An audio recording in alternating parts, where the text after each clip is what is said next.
Welcome back to Light the Fuse, your Mission Impossible one-stop shop. I am once again joined by the great, the towering Charles Hood. How are you doing? I'm doing great. Yes. I am tall. Yeah. You're tall. You're really tall, but you also have a wonderful presence, and, we love your spirit. I got to say that. For all the listeners, say that. I'm just reiterating it. We love your spirit. We are continuing our Mission Impossible celebration with another fun sort of amalgamation of episodes. Do you want to tell people what this is? Yeah, so we have our epic making of Ghost Protocol. It was 4 episodes, and we've now smashed them all together into one epic making of, because this is part of our appreciation of Ghost Protocol for the 10th anniversary. So please enjoy this. If you didn't listen to it before, you definitely should. Now is an easy way to get it all. And if you listen to it, when we did it a couple years ago, now you can take it in again and appreciate all the hard work that we put into it. Well, the rub is, of course, that immediately after we do one of these making of episodes, we undoubtedly talked to like 15 people that were a part of the movie, and we could have just totally rewritten the whole thing. But yes, at the time, whenever we recorded this 2 years ago, this was the best we had in 2018. Well, but I think that part of these making of episodes is the way that the approach of it was, I feel like, was like trying to pull any information that we never came to. You know what I mean? Like right. It was like, it's like articles it's a lot and of archival interviews stuff. And yeah, it's just like archival thing. It's sort of like a archival making of pulling from things at the time, and everything that we do in our interviews is like getting perspective nowadays and digging in much deeper. But there's a lot of really cool stuff in these making ofs, and it's just kind of a different approach a little bit.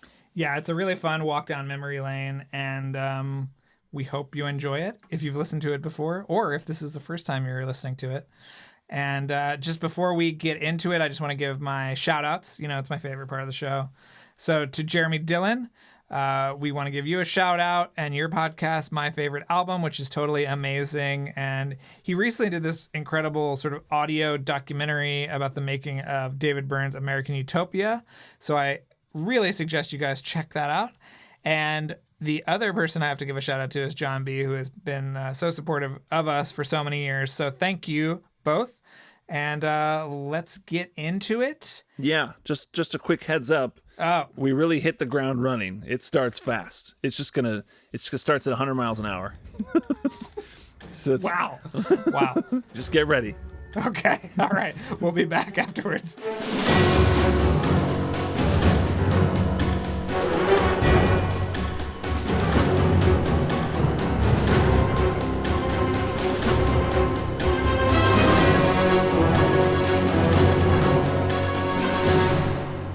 In the Ghost Protocol shooting diary, which you can get on Amazon, Crew says, I grew up watching Mission Impossible as a kid.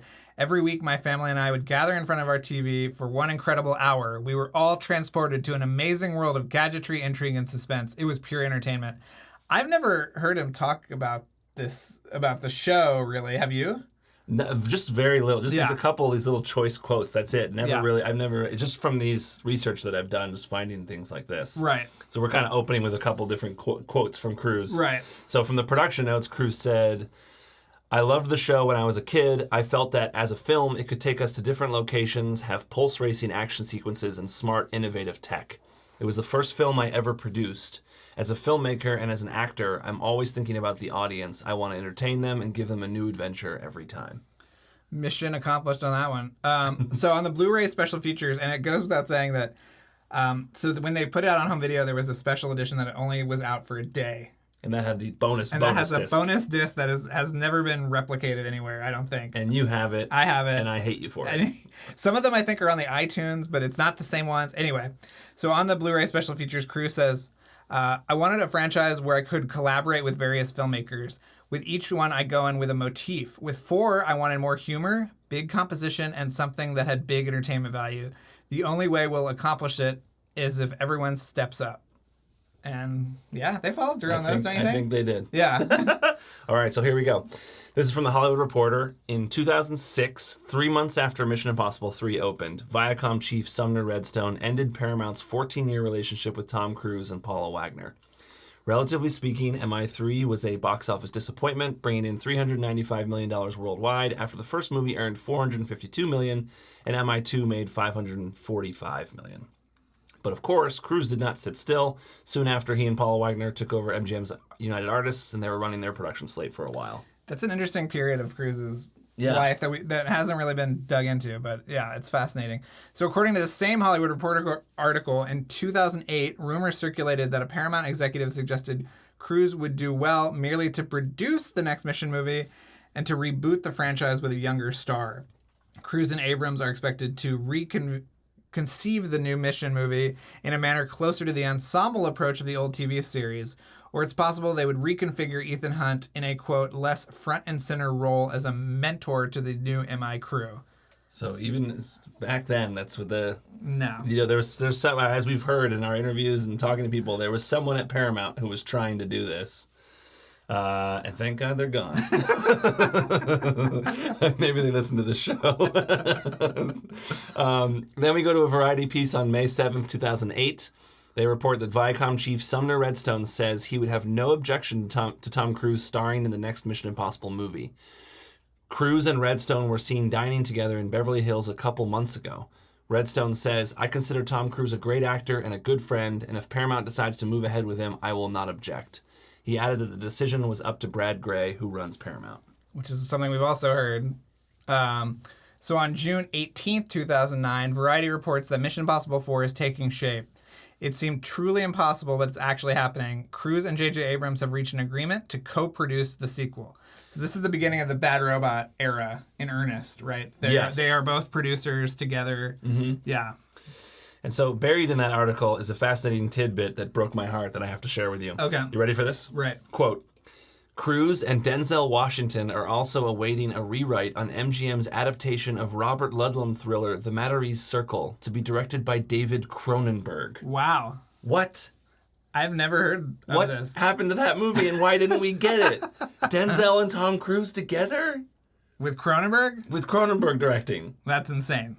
I mean, that's like right after... what was that right after? That was right after the Eastern Promises. Yeah. Right? Yeah. Which was one of my favorite One of movies the of best. his. Yeah. Amazing. Anyway, sad. Breaking my heart, Charles. You're breaking my heart. J.J. Abrams told TV Guide at the time, "I'm incredibly honored that Tom has invited me back as a producer on Mission Impossible 4. Tom and I have come up with a really cool idea we are pursuing. Probably an idea that they didn't end up pursuing, is my guess. Yes, as we know, these... they mutate. Yeah. August 7th, 2009, Variety reports that Cruise and JJ have hired Josh Applebaum and Andre Nemec to write the screenplay for Mission Impossible 4. Applebaum and Nemec spent 4 seasons with Abrams writing for the TV show Alias. And Kurtzman and Orsi were just coming off of Alias too. They wrote 3. We wrote 3, yeah. Yeah. So this is another one from the production notes. Applebaum recalls of developing the plot. JJ called us and asked if we could come up with a story with a way to show Ethan in a different light from the previous films. Ethan Hunt is the heart of the franchise, but they were looking for a way to tell a story that's really him trying to be to lead a team and to keep the team intact against all odds. We wanted to challenge Ethan as both player and coach, a guy who's not only in it, but in it with a team that isn't fully gelling. So he's got to try to pull the team together, all while working on the fly. That's kind of... Not really sure. That's sort of in the movie, because he's given a team that he didn't get to choose for once. That's true. So that idea is still in there. Yeah. Also from the production notes, in 2009, producer Brian Burke and J.J. Abrams were traveling the world to promote the new Star Trek movie, and they stopped one night in Dubai. They got a tour of the city, and J.J. said, "We have to come back here and shoot a movie." A year later, when they started talking about MI4 and where it could take place, J.J. said, "Well, what about Dubai? We could set a scene at the Burj Khalifa." The Burj had also been on Tom Cruise's radar, who had seen the structure under construction. Cruise says, "I'm always looking at different structures thinking, how can I climb that? How can I jump out of that?" Co-writer Nemec recalls, "We were talking about the building sequence and thought, what's the scariest, most badass thing we could imagine? Well, the answer was, let's make him climb the outside of the building in the interest of keeping the mission alive." Tom loved the idea. Of course. Amazing. Around this time, Reuben Fleischer and Edgar Wright were considered for directing duties. Wright is, of course, a friend of Simon Pegg's, but he backed out since he was in post-production for Scott Pilgrim vs. the World. Fleischer at the time had only directed Zombieland and some TV things. Edgar Wright at that point had made Shaun of the Dead, Hot Fuzz, and some TV, including his show with Peg and Jessica Stevenson, Spaced, which I'd highly recommend if you haven't seen. It's worth seeking out. I think it's on Hulu and maybe Roku Channel. But anyway, these are both zombie comedy guys. Was Cruise big into zombie comedies at the time? It's kind of I think we were all into zombie comedies at the time. So now we're in 2010. So in any case, somewhere around the spring of 2010, Brad Bird signs on as a director. You should listen to our interview with him to get the whole story of how he signed on. There's some very funny anecdotes about him chasing JJ for the script. And, there aren't really scripts to speak of with these movies most of the time. So, yeah. I think they tried to have one. They tried. And it mutated, as always. Yeah. I dug this up from an older interview that you actually had with Brad Bird. Oh, wow. I think it might have been for Movie Phone, but it was before we talked with him on the podcast. Okay. He says, Tom asked to meet with me after the first Incredibles, and I went over to his house and we just talked about movies. We started waxing enthusiastic about Buster Keaton and Harold Lloyd. The fact that he knew Harold Lloyd was a tip-off. Most people know Chaplin and Keaton, but not as many people know Harold Lloyd. I'd mention a film and he'd say, oh yeah, Speedy. So when I wanted to introduce silent film comedy in some of Mission Impossible without being campy or diluting the suspense, Tom was all in. Like Safety Last is sort of a Mission Impossible movie. That's crazy. Yeah. Tom knows his stuff. Yeah. Brad said in the Blu-ray bonus features, one of the things that appealed to me about Mission Impossible versus any of the other projects I was offered was there's no house style. Tom invited different directors to put their stamps on the film. Cruise adds, I told Brad, I think you're a live-action director. When you're ready to direct live action, I'd love to work with you. Brad has a love of entertaining an audience, and his storytelling is characters. I find that engaging and unique. I don't know, was he kind of putting him down? Get out of animation. Come over here. I don't know. I mean, it's interesting because I feel like, I don't know if it's Brad Bird or if it's just the evolution of animation in general, but it seems like now animation movies imitate lenses. Yes. Camera lenses, which was not a thing before maybe 20 years ago. Maybe even Brad. I don't even think Iron Giant did it, but I think The Incredibles did it. Yeah. And I don't know if that was the first movie that did it, but it really made it feel like it was more of a traditional movie. It makes me kind of sad I miss more traditional animated movies because there's so many animated movies now that just are imitating camera lenses. Yeah. Which is beautiful. Like Toy Story 4, it looks anamorphic. It looks like it was shot anamorphic, and it's incredible. But I'd also like to see some animation movies that are more like traditional, old style. Where you have the kind of environments like that. I've heard him say, too, that he says that, when he was making animation, all the critics said that they looked like live-action movies. And then when he was making live-action movies, everybody said they were cartoony. So, of course. But that part, like at the end of The Incredibles, there's a handheld shot. Yes. When they run into the house and they find the bad guy holding the jack. It's like the camera is over the shoulder, like it feels like a handheld shot following them, and it's pretty new at the time, I think. And, so from the production notes, when Brad Bird came on board, he obviously influenced the screenplay a lot.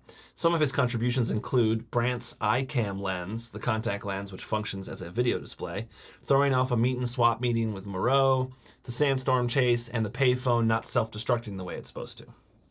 Co-writer Josh Applebaum says in the Blu-ray bonus features, Bird said, I want to use Raiders as an inspiration for the movie. When Indy takes a hit, it hurts. Bird said, Die Hard is one of the best action films ever, and Raiders of the Lost Ark. They're expertly directed. They have heroes who are really struggling to get through the movie. They're more compelling because they see the fear and pain on their faces. They do it anyway. They're more relatable, which we can totally see all over Ghost Protocol. Yeah.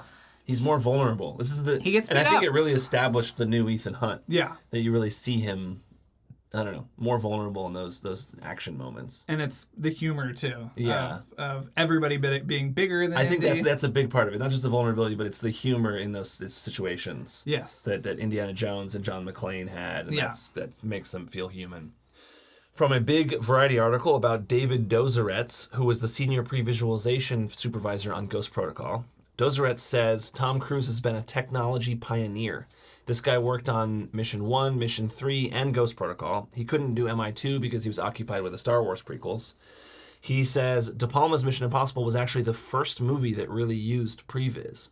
At the time, Dozeretz was with ILM, so I bet Stu Maschwitz probably knows him. Yeah, we should get him on the show. We should, he says Dozeretz says the studio was reluctant about the sequence where the helicopter goes into the tunnel, so they decided to do a rough computer animation to show what it can look like.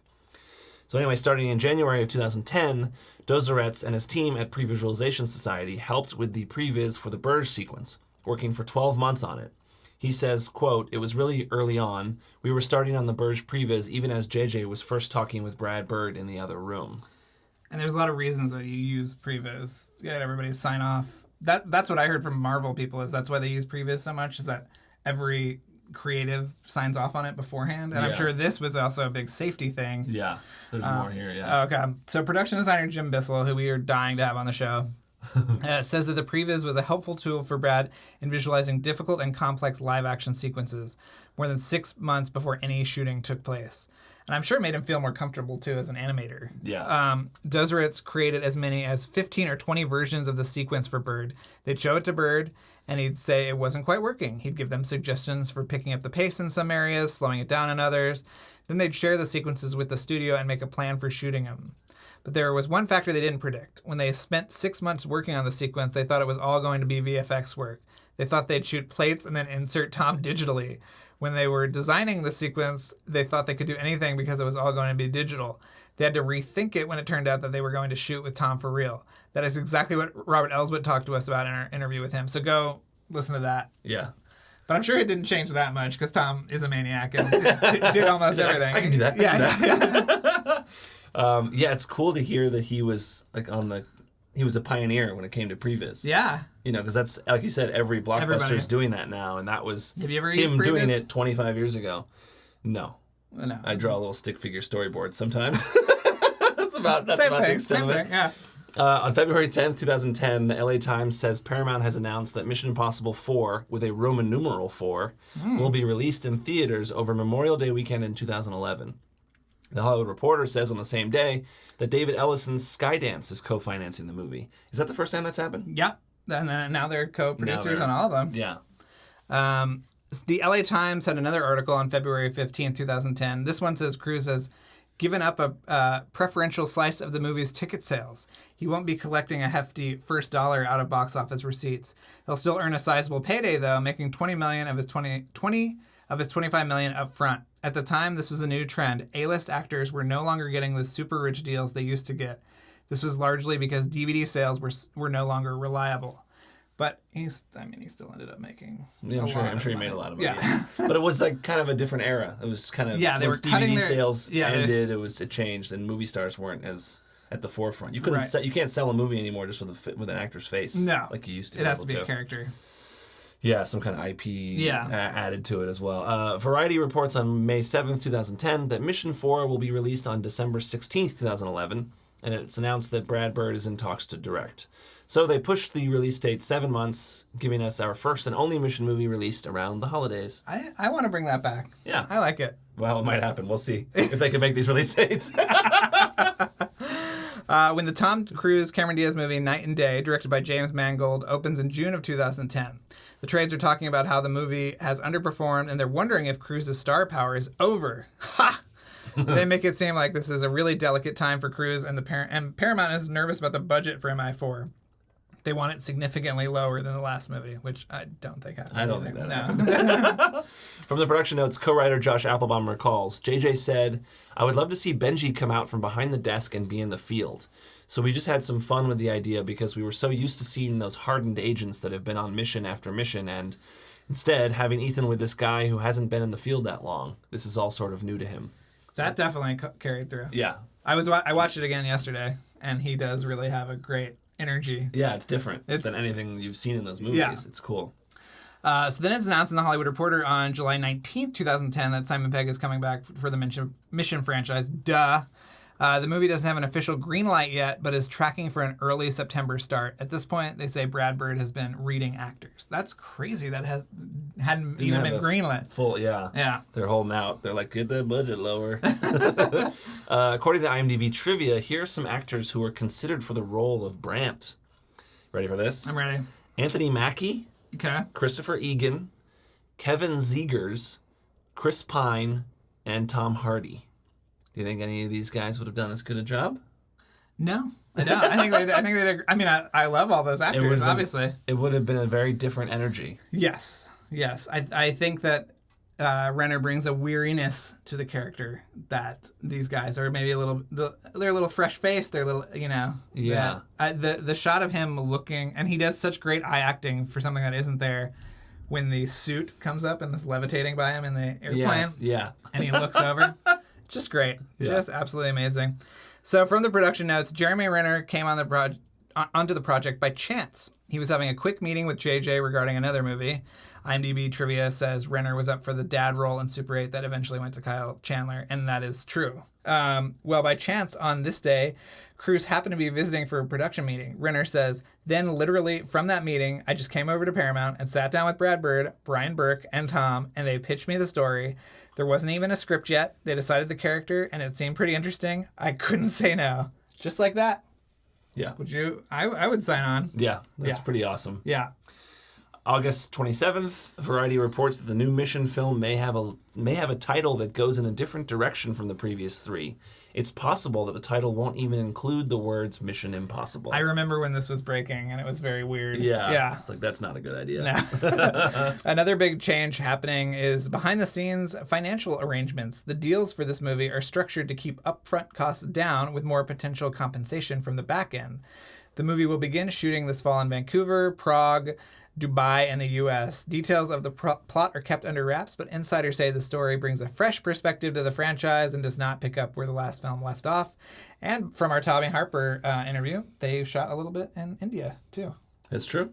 Which they did not announce ahead of time. But they hadn't planned it, remember? No, they hadn't planned it. In the middle of shooting, they're like, I guess we got to go to India. It was mostly just plates, though, Yeah, right? I think so. Yeah. I don't think anybody was actually there, but yeah. Over the next couple of months, they announce all the remaining cast members in the trades, including, of course, Paula Patton.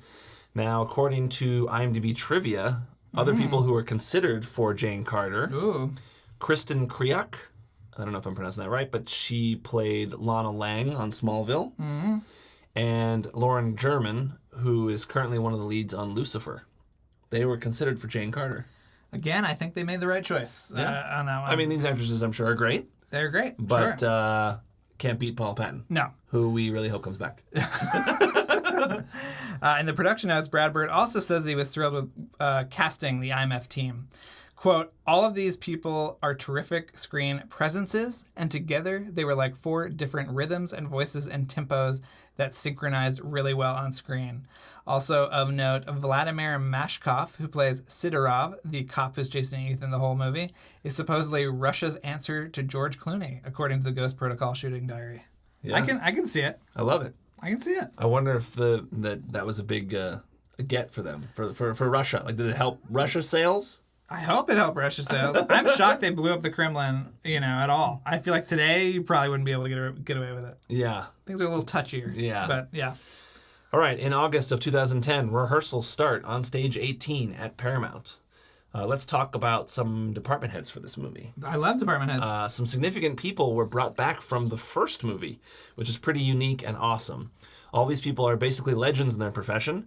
John Knoll returned as visual effects supervisor. He's the CCO of ILM and one of the creators of Photoshop, interestingly. He worked on The Abyss, Hunt for Red October, the Star Wars prequels, a bunch of Star Treks, the Pirates of the Caribbean movies, Avatar. He's an insane career. He's an amazing guy at ILM, still at ILM. We'd love to have him on the show. Yes, we would. Gary Rydstrom returned as sound designer. Of course, this guy is also a genius. Yes. Another one we'd love to get on the show. Yes. Some of his other ridiculous credits includes Backdraft, Terminator 2, Jurassic Park, Toy Story, Titanic, Saving Private Ryan, Punch Drunk Love, Finding Nemo. He also directed the great Pixar short Lifted with the aliens. Oh, he directed that one? Yeah, and he directed that one is so good. a really cool movie for ILM called Strange Magic that Disney put out.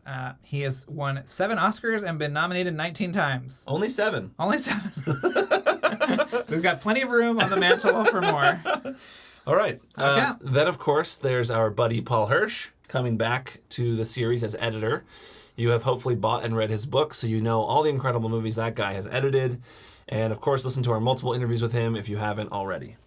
And the last big name returning from the first movie is Kyle Cooper, who designed the title sequence. Some of his movies include Home Alone, True Lies. I just watched True Lies, and I was like, this is the greatest title card ever. I love how the letters move. Dude, the Home Alone title is it's so good, too. Yeah, it's great. Yeah. And they tried to do it again in Home Alone 2, and it just didn't work. I don't remember. It's the house in the and city. it goes in between the city. Yeah. Braveheart, Seven, Men in Black, Sam Raimi's Spider-Man trilogy, Minority Report, Iron Man. I mean, he's done TV show credits. He's pretty good. Yeah. We are still trying to get him as well. We're working on him as well. Yeah. Yes. We're working on a lot of these people. Now, from Mission Impossible 3, we've got Michael Giacchino returning. So this is someone returning from Mission Impossible 3. This is the first and only time a composer has done 2 of these movies.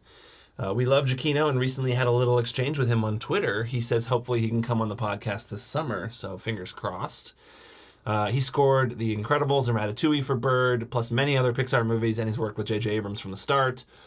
One of my favorite scores from the last few years is War for the Planet of the Apes, which is just absolutely gorgeous. And he's working on a little art house movie called The Batman right now. So he's going to be a little... So that might be why he's telling us to wait till summer. But we've also got some newbies to the franchise. Yeah. Bring some people in. Cinematographer Robert Ellsworth, who shot Punch Drunk Love, Boogie Nights, Magnolia, There Will Be Blood, Nightcrawler, Tomorrow Never Dies, Michael Clayton, recently Velvet Buzzsaw. Mm-hmm. He's great. Listen to our interview with him if you haven't already, or revisit it because it's hilarious and great. Those are episodes 34 and 35, and we absolutely loved hanging out with him. Yeah. He's wonderful. Yeah, so humble and hilarious. Yeah. And, the production designer was Jim Bissell, who did E.T., Jumanji, and The Rocketeer, and other movies. And, of course, we are trying to chase down Jim Bissell. I haven't found any leads there yet, but we're working on it. Costume designer was Michael Kaplan, who did Blade Runner, Clue, Seven, Fight Club, JJ Star Trek, and all 3 of the new Star Wars trilogy. I didn't realize his credits until I put them all together last night and was like, are you kidding me? Michael Kaplan, the costumes for Blade Runner, Seven, Clue. Clue is one of my favorite movies, and the costumes in that are incredible. Anyway, sorry. He's the best. Speaking of the best, makeup effects this time was David Leroy Anderson, who won Oscars with Rick Baker for The Nutty Professor and Men in Black. He also did Cabin in the Woods and currently does American Horror Story. And he had more work at the beginning of the movie when he was probably doing the tongue, Benji's tongue and right, stuff. Yes, yeah. But he does a lot of the sort of, there's like in-between masks, which we love. Yeah. So...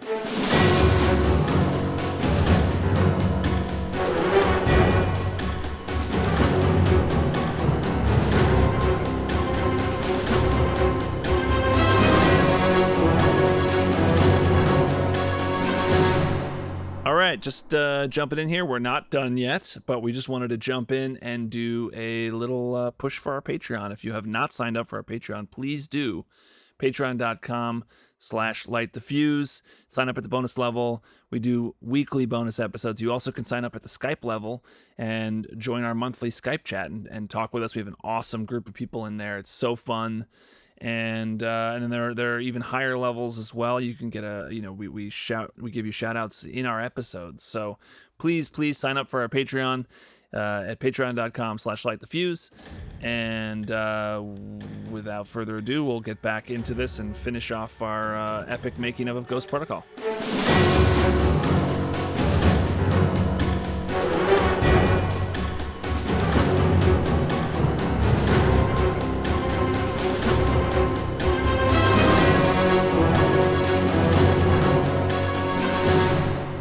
Production. All right. Principal photography starts in September 2010. They begin by shooting in Prague for a month. David James, who wrote the Ghost Protocol shooting diary, says he also took the photos as well. He did. Watching our director Brad Bird find his feet on his first live-action movie was amazing. From the outside looking in, you would have thought he had done numerous live-action films. He was completely comfortable and took charge from the very start. That's great. Their production headquarters in Prague was Barrandov Studios, which was used during the silent film era. In World War II, Nazis occupied it and made propaganda films. This is where they did the camera test and makeup tests. One of my favorite camera tests is the shot of Paula Patton with the red balloon and the camera. So good. That's in the bonus features on the Blu-ray, right? You yes, can see a glimpse of it. Yeah, and it's in the book. It's in the book too. It's in the book. Yeah, okay. I need to get this book. You got to get the book, Charles. No, you haven't. You can see Simon Pegg getting his mouth plastered in the Blu-ray bonus features, We now know what that was for. Originally, he had a fake tongue that he was going to pull out and reveal that it's actually C4 and use it to break Ethan out of prison. He was going to like push it against the glass of a, like where you go and talk to an inmate. Oh, that's right. Yeah. Like a room like that, and that's what's going to start the whole thing. Yeah, and so if you see in the behind the scenes stuff, you'll see him getting his mouth plastered. Yes, that's why we now know. J.J. Abrams started shooting Super 8 a week before in West Virginia, so he was not around for the production at all. The first official shot they did for the movie was Tom walking out of the Kremlin and doing that rapid-fire costume switch. This was done at Prague Castle, which stood in for the Kremlin. This was the first film to ever shoot in the ballroom of the Prague Castle. Yes. Isn't that interesting? We should go to the Prague Castle. We should do a live show from the Prague Castle. We need to do that. A local youth hostel in Prague is where they filmed the first stunt, Tom on the ledge, ziplining off with his belt. For that stunt, they laid down a really cool mat that made it look like the bricks on the street. Crews could fall right off of it and hit the pad. Did you talk about how they were also right across the street from a film school? Yeah, Brad Bird has a little video during the making of where he's like, they're filming right next to a hospital and a film school. And he like makes some joke about, if he zip lines, if he makes it all the way to the end, then he can land in the film school and answer some questions. Or if he drops early, then we can just bring him straight to the hospital. I love that. They found a decommissioned Czech communist prison an hour northeast of Prague that would become the modern-day Russian prison. They were shooting there in early October of 2010. From the production notes, the prison was actually the long-closed Mlada Boleslav prison. It's a very old building, and production designer Jim Bissell had to make it look high-tech. It's pretty creepy. Yeah. So on October 9th, mattresses were lit on fire and thrown from above for each take during the prison escape sequence. David James of the Ghost Protocol Shooting Diary says we had to evacuate between each shot to let the smoke dissipate, not just for continuity, but for health reasons too, since we were shooting in a very old prison with poor ventilation. Cruz says, before we started shooting, I had them build a wooden structure at Barrendorf Studios that replicated the prison so we could go through the design and develop the stunt, and then I'd bring Brad in and get his notes on it and start adding more elements so when we went to the prison, we'd start marking it out. Because it was really a 6-day first unit shoot that we had only 4 days to shoot. I didn't want to tell Brad that, and I didn't want him compromising anything we shot, so I knew that we all had to be on and we all had to be ready. When designing the action, it has to be towards the director's taste and storytelling. One of the things I did with all the stunt guys was I made them watch all of Brad's movies. So they're actually designing action that is something that Brad can get excited about. That's really interesting. Yeah. Bird talks about the differences between live action and animation. He says, in live action, it is more spontaneous than animation, but the language is still the same. In animation, you draw it, but you're still doing close-ups and medium shots and all that stuff. When live action, you can plan to a point, but if you don't get it, you have to reach out right now. With animation, you can keep trying and keep inching closer to the thing you want. I remember Andrew Stanton talking about this too, where he was like, on John Carter, he just said, I want chickens, and they went and got chickens, but that would take months. You have to design the chicken and draw the chicken and put the chicken in. It's really an interesting process. So after 5 weeks, they leave Prague and move to Dubai. On October 28th, 2010, at a press conference in Dubai, they officially announced the title of the movie. A week earlier, there was a report that one title being considered was Mission Impossible Project Ares. But ultimately, they went with what we now know as Ghost Protocol. There's a good picture of all of them lined up. We'll post that, of them at this title announcement thing in Dubai. They have a big, it says Mission Impossible Ghost Protocol really big behind it. Oh, that's cool. Yeah. At the press conference, Cruz said, one of the things I always wanted for the franchise was for it to not have a number afterwards. I've never done sequels to films, and I never thought of these films as sequels. Paramount has done a great job in coming up with a title, so it's not going to be MI2, 3, 4. It's going to be Mission Impossible Ghost Protocol. I always felt it should have a title. And Ghost Protocol is a very fun title. Yes. And you notice Top Gun is Maverick. not called Top Gun 2. No. It's called Top Gun Maverick. That's the only sequel he's done besides these? This is Top Gun 2, or Top Gun Maverick, sorry. Charles. Is the only sequel he has done other than Mission Impossible. Wow. As you've probably all seen, there's an incredible photo of Cruise sitting at the very top of the Burj Khalifa. Not where he filmed, but literally at the tippity top of the building. Yeah, it's insane. So here's how that came about, according to the Ghost Protocol Shooting Diary. Cruise ascended several flights of stairs to the 250th floor. From there, he climbed to the top of the building via a series of rungs that ran vertically inside a gray tube on top of the Burj. joined by stunt coordinator Greg Smers and a rock climbing specialist named David Schultz, who is the guy that does not have any fear. Well, that's the guy? I think so. The climb took an hour and 45 minutes. There was no air conditioning in the tube. Mark Wolf, who is quote-unquote probably the best helicopter pilot on the planet, according to the shooting diary, mounted with a red camera, came up and took the pictures, and they also took some moving shots as well. He got a call from the assistant director that Cruise was at the top, and they came really close to Cruise and pulled back to see the backdrop. So they would either take a really tight shot of him or one from far away so you could see all of Dubai. From this helicopter? Yeah. Wow. And they also put we can repost this picture. You can Yes. see it on our Instagram and stuff. You've probably seen it. It's amazing. He's just they also put he's casually sitting at the top. the day before they put a stunt guy up there, and they to see how close they could get without blowing him off. So they didn't do that with Cruise. They knew exactly how far away they could be. But yeah, isn't that funny? Yeah. So from the production notes, Cruise actually autographed the top of the building, which no one will ever see, except maybe the guy who cleans it. Yeah. Is there a guy who cleans that spot? But yeah, pretty cool. If you ever happen to find yourself at the very tippity top of Burj Khalifa, you can get Tom Cruise's signature. The spot on the Burj Khalifa where Cruise performed his stunts is actually higher than the top of the Empire State Building. Oh my God. Think about that. So Brad Bird talks about shooting in IMAX. When we were first looking at the image of Tom climbing the Burj in the long shots, we could not see the traffic in the reflections when he presses down on the glass, but you actually see the glass warp slightly because of the pressure of his hand. You would never see that in 35 millimeter. I love that moment too. Yeah. That's so great. It's amazing. The detail in that footage.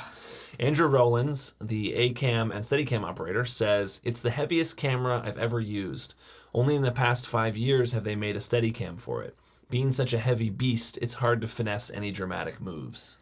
And the film too is very heavy. Like when they print it, I was just reading that really? that the Inception reels for the IMAX presentation were 600 pounds. Oh my God. Yeah.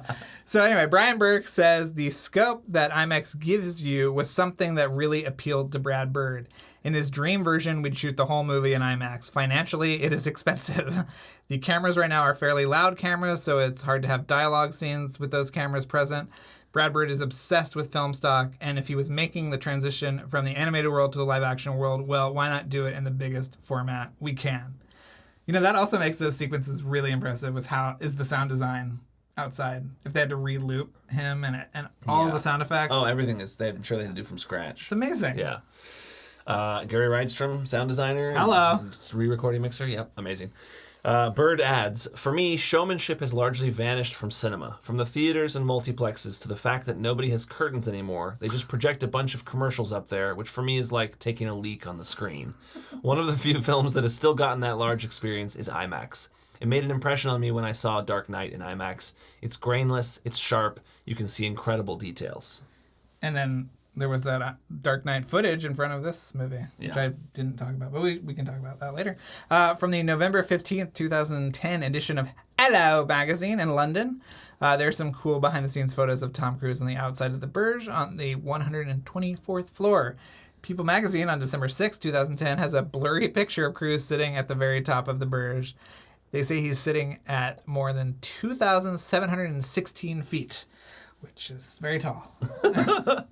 In the production notes, Bird says, "I agree with Tom that when the real guy is there, you get something extra, and the audience can feel it. It's not just that you're seeing the actor's face, but somebody like Tom adds intensity to it because he's an actor. When he falls, he shows you the fear of somebody who's suddenly being dropped. It's a performance, and I think people can tell the difference."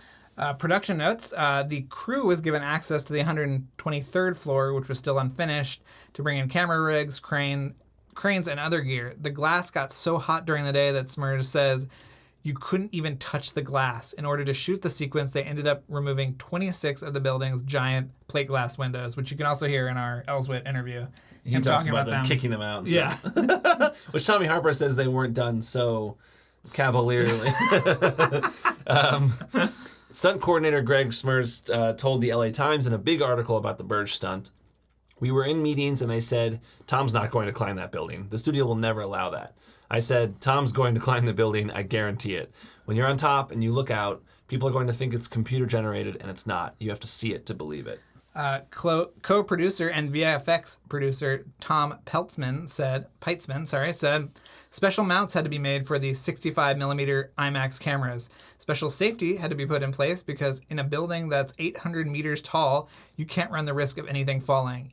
Even all of us who are working inside the building, we all had harnesses ourselves because the window was open. Being in a building that high, it almost gave you the sense that you were in an airplane watching Tom Cruise outside actually doing it. So every single person had a rig on, which we've heard from a number of people. Yeah.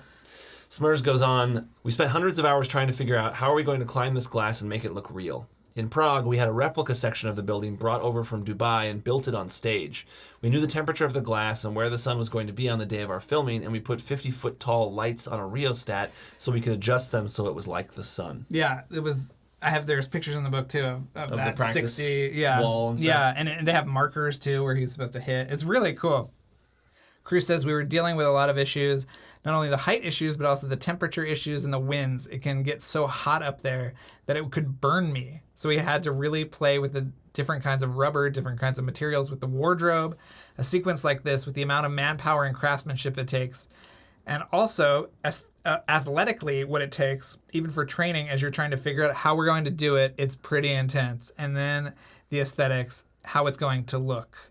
And they also had a wind machine out there too. Have you seen pictures of that? Yeah. It's like... Yeah. Smurs adds, we rehearsed in Prague and never rehearsed in Dubai. We flew into Dubai and climbed the building. Kind of like a military operation where they're going to go in and rescue the hostages. They've never been there. They rehearse on a set, then they go in there. The only difference was, don't look down. Ugh. Special effects supervisor Mike Minardis said, believe it or not, when you get to 147 floors, you'd think it would be really windy, but it was completely, most of the time, still. So we made a special 120-mile-an-hour wind machine, custom built. That went on an arm that stuck outside the window to blow on his clothes and hair. Ellsworth told us about this in our interview with him. And seeing the pictures in the book, it's just crazy because you think, what else could be up there with Cruise? And there's a giant thing hanging out of the building, blowing down on him. I mean, it's insane. Smurs said, I can only imagine how sore he was. He never complained. He would hang up there for hours. He climbed, I want to say, 5 days in a row. As far as bruised ribs, there's just no way around it. Peitzman says, in one shot, we're looking up. He's running towards us. He jumps over the camera and then is running down away from us. It was done in camera with just a whole bunch of rig removal. I'll never forget lying on the platform that he was running towards, right next to Brad Bird and Greg Smurs, watching Tom running down directly at us, 60 stories above us. It was unbelievable. Whew. Cruz adds, some of the crew couldn't even go on the floor of a room where the window had been taken out just because of the height issue. It was too much for them. When I'm swinging from the building, I have crosswinds, and then when you see the shot, you'll see that I'm actually flying. I had to figure out how to do that. I'm on a single rope at that point, and when I leave the building and catch the wind, I'm actually flying and trying to figure out how to move my feet like a rudder to move across the whole arc of the building. Oh my God. Insane. Paula Patton said, I'm not fully afraid of heights. By the third or fourth take, my head was out the window. Oh my God. Renner's comment was, heights are more terrifying to me if you're on the third floor. If I fell out, I feel like I'd have time to call a few people on the way down. Here's a quote from the production notes. These movies are a prop master's dream come true, says prop master Christopher E. Peck, who actually held the same position on Mission Impossible 2. We need to get him on the show. Yes, we do. So Peck and his team created the cool communications device Ethan wears while he's climbing the Burj. He says, it's supposed to appear as if he's using it to communicate with the IMF team, but we realized we were actually going to need a way to communicate with Cruise while he was going to be on the outside of the building. So we collaborated with the sound department to make it truly functional. He's actually online with the director and stunt coordinator while he's doing his climb. Oh, that's really interesting. Another interesting prop was the Shaget, a briefcase meant to look like a slightly older version of a nuclear football. It's got all this solid-state analog technology that looks like it's a fail-safe, Peck said. There was little research the designer could do to replicate one. There aren't a lot of them around. The first thing we did was reach out to people who were in the know in that world. We contacted Sandia Labs, who have a really great museum with nuclear briefcases dating back to the 1960s. We looked at that concept and built it for modern day. And that's an interesting prop, too, because it has to be a weapon, because Cruise smacks him around with it. Yeah. You know, it has a lot of functions. Yeah. I think they had to make a rubber version so they could, hit him with it and Right. stuff. On the Blu-ray special features, Peck talks about other props in the movie. He says the gloves and the goggles. What made those special was Tom came to us. He looked at every prototype, trying them on. This version's too tight, this version's too loose. So working with him on that made it very special. Of all the props, that's the coolest. He goes on to say the mask-making machine is similar to the one from Mission Impossible 3. But the biggest difference is it's making 2 heads and not 1. The mask-making machine is a prop that takes 3 people to operate. The image you see on the iPhone is whoever's face is being made. Brad is big on this. He said, I want to see that process, even if it's on the screen. Let's show the audience how that happens.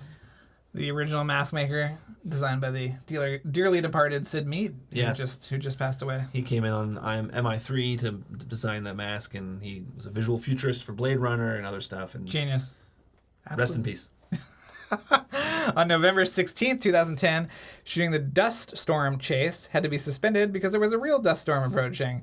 David James in the Ghost Protocol shooting diary says, at the end of the dust storm chase, Ethan stands on the royal bridge that leads him from the main road in Dubai to the Maiden racetrack. The bridge is normally reserved exclusively for the royal family of Dubai, the Al Maktoums, but they graciously let us use it to film the sequence. Isn't that crazy? Yeah, that's Crazy. awesome.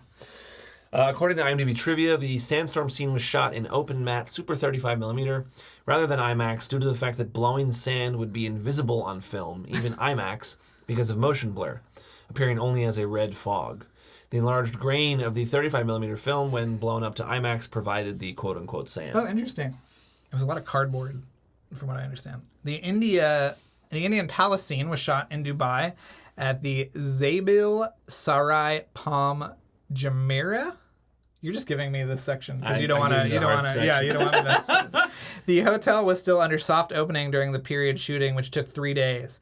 In December of 2010, so this is a year before the movie comes out, which is in the middle of the production, Brad Bird talked to the Wall Street Journal about his move from animation to live action. He says, the basic storytelling tools, camera angles, pacing, understanding what a character is thinking, trying to present ideas in a simple way that's not predictable, all of it is much the same in live action as it is in animation. Iron Giant was roughly half the size of other animated movies in other studios, and Bird said that his experience of doing more with less has helped him on the new Mission Impossible. Quote, you're always working with limited time and resources. It's all about how can you deploy your resources to their best advantage before the clock runs out. Such a practical guy. That's Brad Bird. I have a crazy quote from Tom Cruise about the production of this movie. Okay. He says, there are some days on this film, and more than any other films I've made, where I'll shoot the crew stuff at night and second unit during the day, and that happens 4 days in a row without any sleep. But I do it because I just love it. I love making these movies, and I love making movies, period. I mean, what a madman. What a guy. So I feel like, I guess that he was saying that Ghost Protocol was like that more than any other movie he had done, but I feel like all the missions are like this now. I wonder why, though. why it was structured like that. At this point, they're done with Dubai, and they move on to Vancouver, which brings us to Year of Our Lord 2011. On January 7th, the Starsky and Hutch hood slide in the climax movie was a last-minute stunt addition by Cruise, which makes sense. He's always trying to plus it up. Yeah. On February 17th, Tom gets behind a camera, and David James asks him if he'll direct. Cruise's answer, my first love is acting. I started to produce films because they weren't making the kind of movies I wanted to make. Directing is a 24/7 job. I have a family, and my downtime away from set is their time. So we've always wondered about that, because around the time of the first movie, he talked about how he wanted to go direct something. Do you feel that way? Do you feel like your downtime away from set is this podcast? I would say yes. Yeah. Okay. Here's another anecdote from the production notes. One of the biggest gadgets, the Imf Train, is one of Bird's favorite sets. I think that's pretty evident. It's very incredible, right? Designed by Jim Bissell and built on the soundstage in Vancouver, the set appears bomb-proof inside. It's oval-shaped and designed to look like it's prepared to take a huge concussive shock and be a good command center for any situation. It's just loaded with all the special gadgets they could need, said Bird. It was full of all sorts of gimmicks, Bissell explains. Sliding trays for weapons, televisions that you could pull down off the wall and slide down with hydraulic slats that pop up and allow you to swivel them anywhere you wanted to. And you get to, what's great about this set too, I think you see a lot of that in the scene. Yeah. Which is great. It's a pretty impressive set. Yeah. Also from the production notes, co-writer Nemec says they were trying to figure out a great location for a brawl at the end of the movie.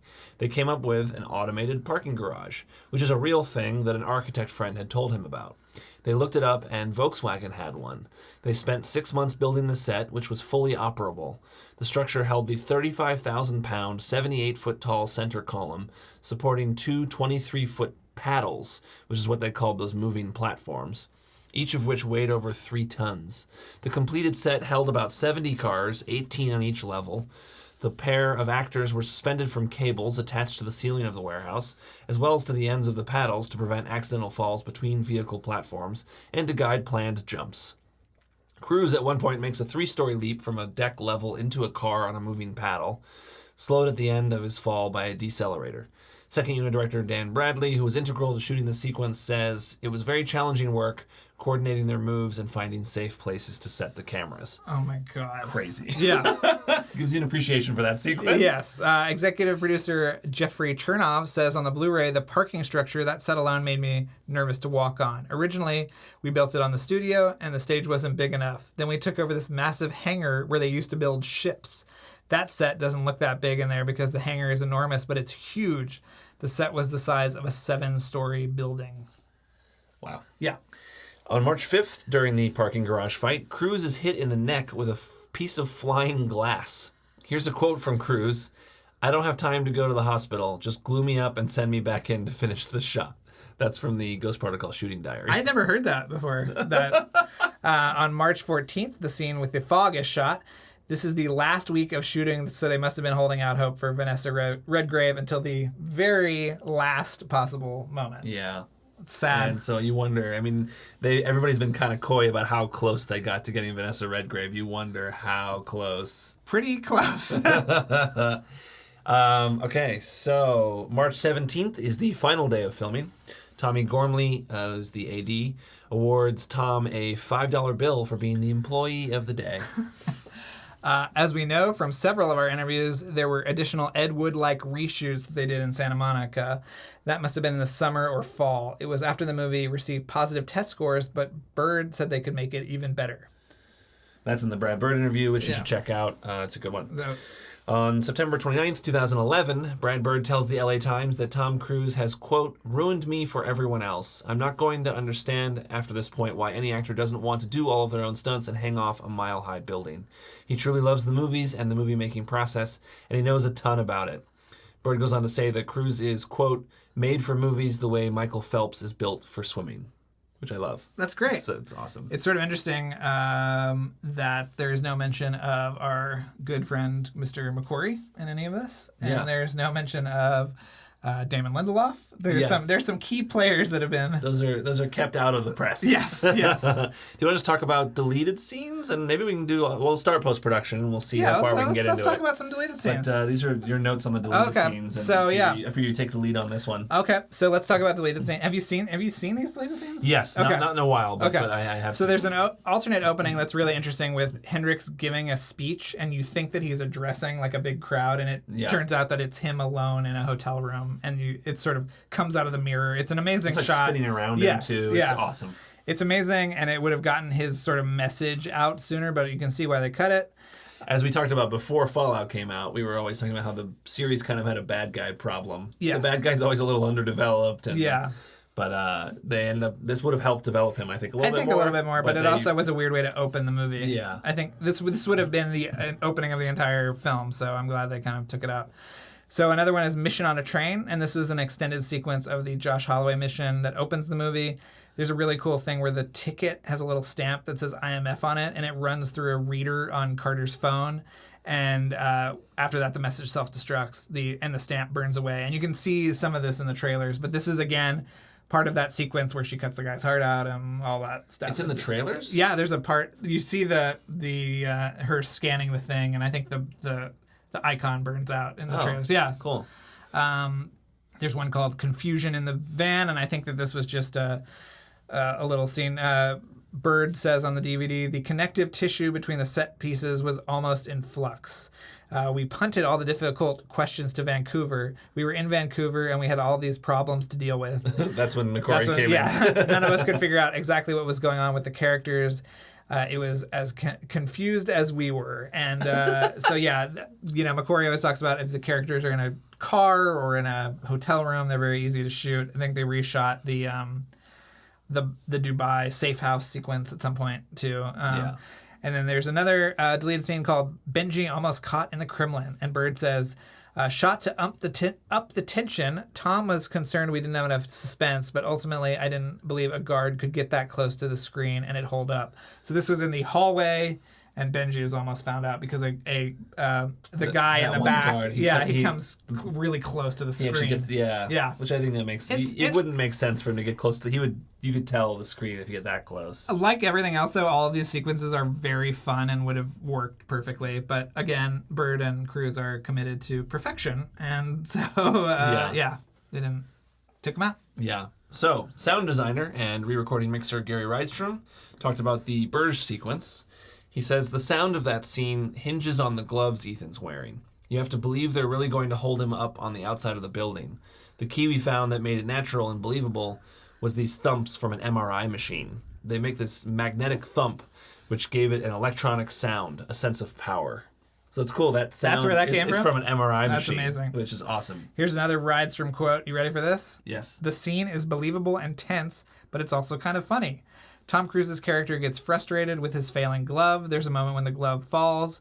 We tried to find the right combination of a whistle sound that would be realistic, but also in my mind, an homage to the classic Wile E. Coyote falling whistle. So him falling off of a cliff, which is true. I mean, then that's perfect. Yeah. I mean, Gary Ridestrom is, as we've talked about in an earlier episode, a legend. A genius. I mean, the Jurassic Park dinosaur sounds. Yes. I mean, all that stuff. That guy is awesome. We're working on him. Can we tell the Please. audience that? We're working on scheduling him. He also, I found out recently, came up with the Star Tours chime when you go on the... Really? Yeah, that was him. So. Well, and you said, I think in the last episode, you told me he directed Lifted. He directed Lifted, the great Pixar short. Look up that short because it's on, really... It's on Disney Plus. One of my favorite Pixar shorts. Oh, is it? I'm going to pull it up. Yeah. Man. It's great. It's one of my favorites. It's so funny. Yeah, he's a genius. And really cute at the end. I mean, anyway. Yeah. Sorry. You don't want to get... I don't want to reveal. It's so good. People should watch good.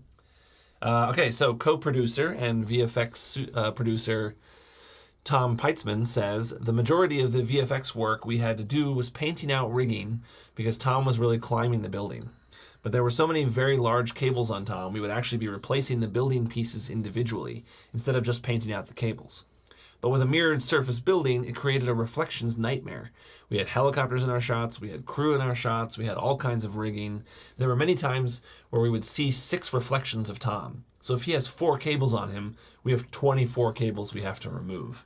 And that's something that I think Todd Vaziri was talking about as well. If you listen to our episode where we interviewed Todd Vaziri, I think he was doing some of that work too. What a nightmare. Peitzman talks about Ethan's fall along the side of the Burge. That was done on the building, 154 stories up. I remember Cruise wanting to do it countless times because he thought the timing wasn't right. I've got a lump in my throat the whole time he's doing it. Digitally, we put in the CG beam and the glass and remove the rigging, but that's Tom doing it. He's literally falling 2.5 stories. I mean... That's crazy. No. Would you do that? Would you put anybody in that I was danger? watching that Blu-ray last night. There's the behind-the-scenes footage, and they show the part where they drop him, and that you can see he is on the side of the building when he drops. I would have shit my pants. He might have. Well, we'll never know. I guess we could ask him someday. I'm sure he did not, because he was probably like, let's do it again! Yeah. He was super excited about it, I'm sure. From the production notes, VFX supervisor John Knoll shot background plates of Red Square in Moscow and the Kremlin. Knoll says, we planned out the geography of where everybody is and when, and then shot these high-resolution panoramas and running shots of the square. I think the last thing they shot of principal photography was they made a big blue screen and recreated the bricks and had Tom Cruise run. And so these plates that they did in actual Moscow were combined with those in post-production to create that whole effect. So cool. Yeah. They recorded the music in Los Angeles. Tim Simonek is the orchestrator who has worked with Giacchino since 1996. Simonek says, what orchestration entails is taking the composer's original ideas and fleshing it out for the entire orchestra.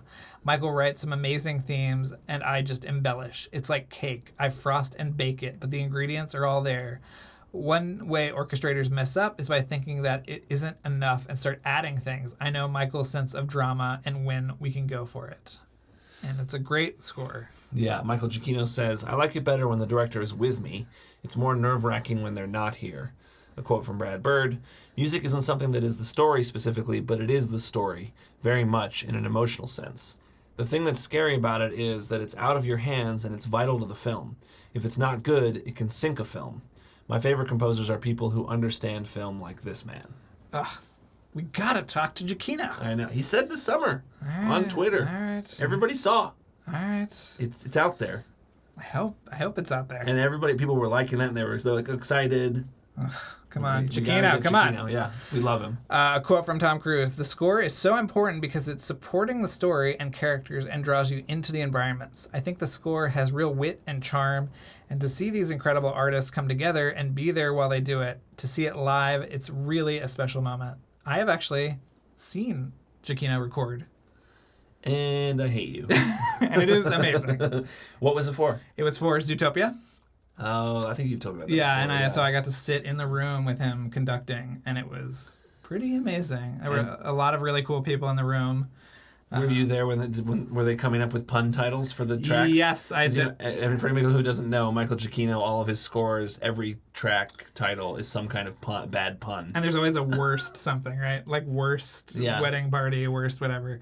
Yeah, there is a guy on his team that is coming out and going, how about Did he hire somebody to sit in the corner and come up with puns? No, I think it's like his assistant or something. But I remember the scene that I was watching them score from Zootopia, which is a really cool dramatic scene where the jaguar goes crazy or goes primal. Yes. And they're in the rainforest, and it was just a really cool thing to get to see that. So I still hate you. why don't you hire him for your next movie? Sorry. Oh, Kevin. yeah, I'm sure he'll do that.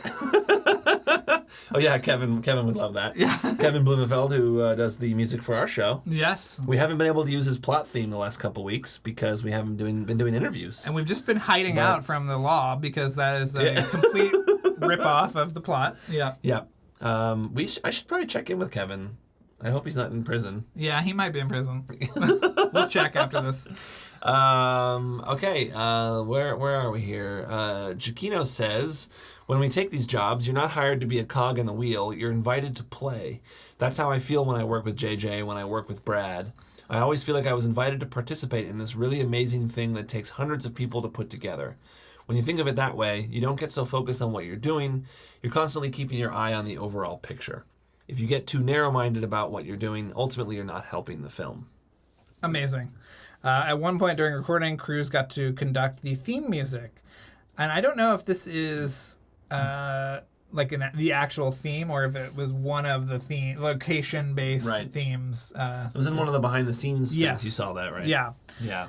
I mean, Giacchino's music is incredible for this. We've talked about it a number of times. Yeah. We love each theme. We love...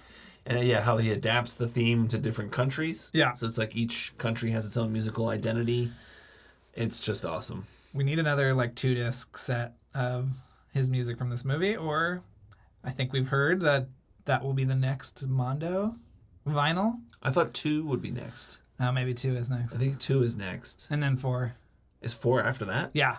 Oh, that's right. He told us that in our interview with him. Yeah. If you listen to our interview with Mo Shafiq of Mondo, he said they're going to go... I thought he was going to go 2, 5, 3, 4. Is Ghost Protocol going to be last? Don't do us. Don't do that to us, Mo. Could not wait. But yeah, I wonder if they'll have expanded tracks and stuff for the vinyl. I can't wait for those vinyl releases. I know. They're so good. Also of note, Dermot Mulrooney from About Schmidt and My Best Friend's Wedding plays cello on the film's soundtrack. He also did it for MI3. I believe he plays often for Giacchino. That is really interesting. Yeah. I remember reading this too. Yeah, he's an actor. You'll know his face and Yeah. you've seen these movies, I'm sure. I'm surprised you didn't say Zodiac in these notes. And of course, he's in Zodiac. Yeah, he's great in Zodiac as well. Yeah. What do you want to do? Should we stop here or should we keep going? No, let's keep going. All right, Let's get into the promotion. Okay, I got my eye on the clock though, so just know that. Okay.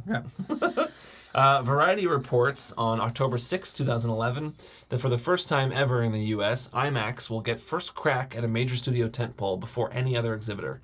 Mission Impossible Ghost Protocol will go to 200 IMAX theaters on December 15th, 5 days before its nationwide release date.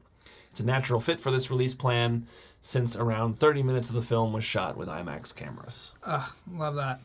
So, October 19th, 2011, Variety says that Coca-Cola is going to do a massive Coke Zero campaign to back Ghost Protocol. I don't remember this at all. No, me neither. Did you find photos of this? No. The Mission Impossible logo will be plastered on more than 100 million items of Coke Zero packaging. Previous years, Coke did major campaigns for Quantum of Solace, Avatar, and Tron Legacy. I don't remember any of these.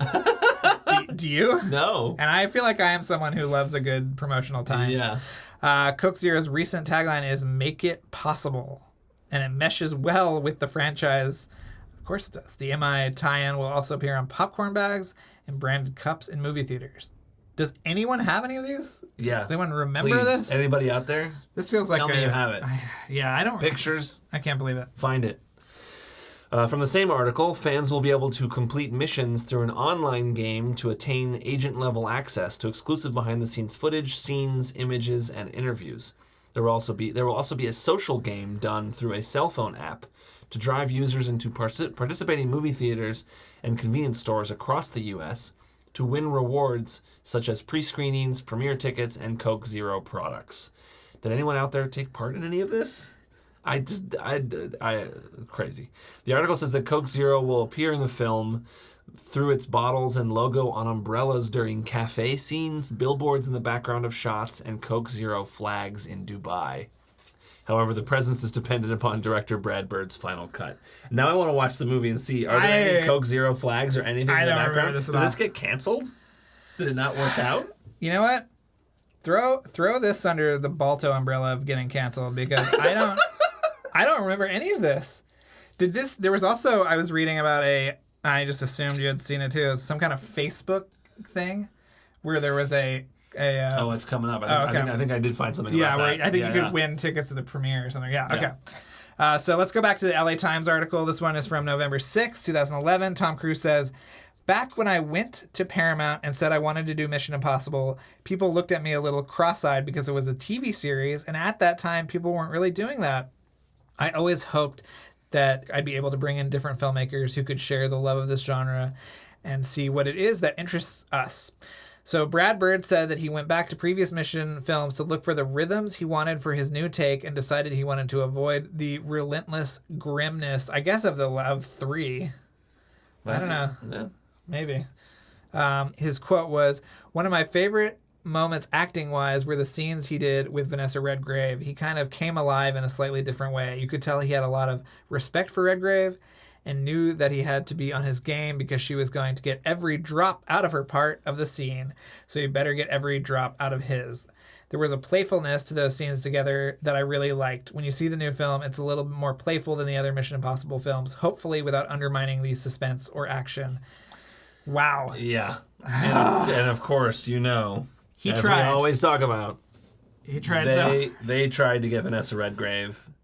And it's true when you think about it.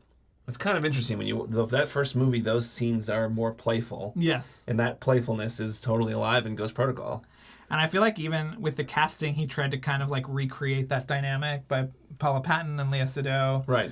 Kind of giving him that energy. And it's really interesting for him to talk like this about it. I feel like it was almost like a fuck you to Paramount. Like, I'm going to keep talking about this. You didn't put it in. Yeah. So, and then now, of course, in Fallout, we've got Vanessa Kirby channeling Vanessa Redgrave as her daughter. Yes, in a really everyone wonderful has that way. same playfulness, Yeah. and it's been alive in this series all this time. It's so cool. It's also interesting to hear him talk about not wanting to undermine the suspense or action, which he's talked about several times. Yeah, I think he wanted to probably make sure that everybody knew that even though he comes from animation and blah blah blah, people have a preconceived notions about that being cartoony or whatever, and he wanted to make sure that everybody knew it's not going to undermine the action or the suspense. Yeah, I mean his animated movies have great moments of suspense. Absolutely, so, yeah. November 22nd, 2011, Variety reports that the NHL is doing a tie-in to promote the release of Ghost Protocol. There will be clips and sweepstakes during the Bruins-Red Wings game later that week. Did you remember this? That was just some random regular season game between the Boston Bruins and the Detroit Red Wings, so no, I did not watch that game. It wasn't like Tom Cruise skated out in the middle and went, hey, everybody! I wish. That would be, if it was an Anchorman movie, Will Ferrell would have done that. Does anyone happen to have this game still on their DVR? any Red Wings fans out there? Bruins fans? Anybody? I wonder if we can look it up online and see if there's any stuff. It's probably just trailers and boring stuff. It's nothing that I bet there were like on-screen graphics though. Right. Really cheesy, like fireballs and stuff. All right. During November 2011, Paramount released a Facebook game. Here we go. Paramount released a Facebook game of the film in order to promote it. The new game allowed players to choose the roles of IMF agents and assemble teams to embark on a multiplayer journey. Players were also able to garner tickets to the film's U.S. premiere and a hometown screening of the film for 30 friends. Can you imagine if we had done this? Yeah. Can we get... I want to get on Facebook and see if we can access this. I know. I was gonna look, but I was like, "There's no way." It wouldn't still be there. No. Almost 10 years later. In the movie, the IMF team makes use of Apple products such as multiple iPhones, iPads, and a MacBook Air. Producer J.J. Abrams is supposedly a vocal supporter of Apple products, and obviously Brad Bird worked with Steve Jobs at Pixar. Yeah, of course. So was Apple in the previous movie? It was in the first movie, obviously. That was a big tie-in for the first movie. But I don't remember it being in 2 and 3. I feel like 3 had a different deal. Yeah. I thought 3 was with a different company. 2, there's not that much computer-y stuff going on. Well, there's the last the part where doesn't Anthony Hopkins show him a CD drive of something he puts in a CD-ROM, whatever, like plays a video from it's probably on a Dell or something. Yeah. Yeah. Okay. Well, at some point we got to do our promotional tie-ins episode. Yeah. 'Cause we want to talk about all the different sunglasses, of course, the BMWs. Well, now we got to find these Coke cans. Oh, and the watches. We've been wanting to talk about the watches for a while. Yeah. We've got a lot of research about the different watches in the movies. Some of them you can still buy. Yeah. At quite an expense. There's a watch from the first movie, a Casio, that's way too expensive for the crap that the watch is now. But I kind of want it. You should get it. Okay, so the high-tech car that Ethan Hunt drives near the end of the film is the Vision Efficient Dynamics concept car. It is an actual prototype of the Bmw i8 plug-in hybrid that entered production in late 2013. The concept car is powered by a 1.5-liter, 3-cylinder turbocharged gasoline engine and 2 electric motors. You know we love our BMW product placement, which started in this movie, right? I think BMWs, so. I think. Yeah. Now it's BMW all the time. All the time. In these movies. Even the bad guys have BMWs. It's kind of a weird alternate reality where everyone drives BMWs. Yeah. And I love it. It's interesting in the book, in the picture book, the shooting diary, they say, this car is coming soon to a retailer near you. So Sort of. Not quite that car. But we've seen it on the road. Car. I see it every once in a while out on the road, yeah. Is that the i8? Yes. Okay. So in Dubai, Tom Cruise is wearing a pair of glasses seen briefly in the train when the team is arming up for the mission. The same glasses are worn while scaling the hotel and are in fact Oakley split jackets modified, of course. Yeah, these are not, you could not buy his goggles. Yeah. They have clear frames with a special wind gasket and elastic strap where you can get for the standard models. Unfortunately, the glasses featured in the movie are one of a kind and are not available to the public. Do you think we could modify our own and try to make them? We should try. That'd be fun. He also wears a lot of Persols in this one, too, which I love. What are Persols? What's that? Is that a company? Yeah, sunglasses. Oh. You know them. They've got the 2 little bars on the side. But they were Oakley in 2? They were Oakley in 2. Is Oakley throughout all the movies?